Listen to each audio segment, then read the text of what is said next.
नाशिक येथील Shri Saibaba heart institute and multispeciality हॉस्पिटलमध्ये हृदयरोग निदान व उपचार तसेच मल्टीस्पेशालिटी सेवांच्या अत्याधुनिक सुविधांचे लोकार्पण कुंभमेळा मंत्री गिरीश महाजन यांच्या हस्ते करण्यात आले. या नव्या विस्तारामुळे आता 200 खाटांची सुसज्ज सुविधा, प्रगत तंत्रज्ञान आणि अनुभवी हृदयरोग तज्ज्ञांची टीम एकाच छताखाली उपलब्ध झाली आहे. या प्रसंगी हॉस्पिटलमध्ये 2 अत्याधुनिक RT-1 एडिशन कॅथ लॅब्स, प्रगत कार्डियाक कॅथ लॅब सुविधा, अत्याधुनिक cardiac computed tomography, cardiac MRI तसेच IVUS आणि FFR सुविधा, एंजिओप्लास्टी तंत्रज्ञान यांचे लोकार्पण करण्यात आले. या सर्व सुविधांमुळे हृदयरोगाचे अधिक अचूक, जलद आणि सुरक्षित निदान व उपचार शक्य होणार आहे.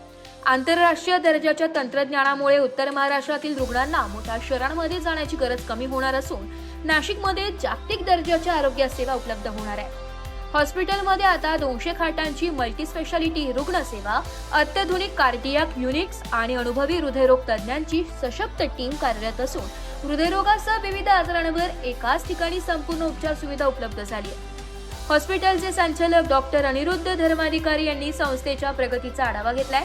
नाशिकमध्येच महानगरांच्या तोडीस तोड आरोग्य सेवा उपलब्ध करून देणे हे संस्थेचे ध्येय असल्याचे त्यांनी सांगितले. भविष्यातही रुग्णसेवा अधिक सक्षम करण्यासाठी आणखी प्रगत वैद्यकीय सुविधा सुरू करण्यात येतील असेही त्यांनी नमूद केले. यावेळी महापौर हिमगौरी आडके, आमदार देवयानी फरांदे यांच्यासह विविध क्षेत्रातील मान्यवर उपस्थित होते. तसेच doctor Pallavi Dharmadhikari, doctor Aishwarya Dharmadhikari, Vishwajit Dharmadhikari, doctor Adhvaryu Kuthe, नगरसेवक सुधाकर बडगुजर, दिनकर पाटील, भाजप नेते लक्ष्मण सावची, बांधकाम व्यावसायिक दीपक चांदे, श्याम बडोदे, शाहू खैरे, ॲडव्होकेट नितीन ठाकरे, अजिंक्य वाघ आदी जण उपस्थित होते. कार्यक्रमाचे सूत्रसंचालन डॉक्टर पल्लवी धर्माधिकारी यांनी केलंय. यावेळी मंत्री गिरीश महाजन यांनी नाशिकच्या आरोग्य क्षेत्रात महत्त्वाची भर घालणाऱ्या या 200 खाटांच्या अत्याधुनिक हार्ट इन्स्टिट्यूट अँड मल्टीस्पेशालिटी हॉस्पिटलच्या यशस्वी वाटचालीस शुभेच्छा दिल्या. त्या ठिकाणी मुख्यमंत्री महोदयांकडे येईल.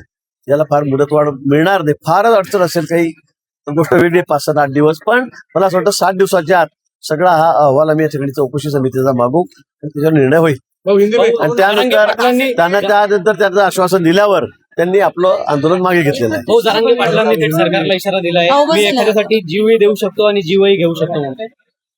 मी काय बोलू या विषयावर? हिंदी में नरेंद्र मोदी जी ने ट्वीट किया हुआ है, भारत छोड़ो आंदोलन में वीरों को जो दिया है उन्होंने बलिदान, उसको याद करते हुए मोदी जी ने ट्वीट किया, उसके बारे में क्या? ब्युरो रिपोर्ट, नाशिक लोकशाही न्यूज, नाशिक.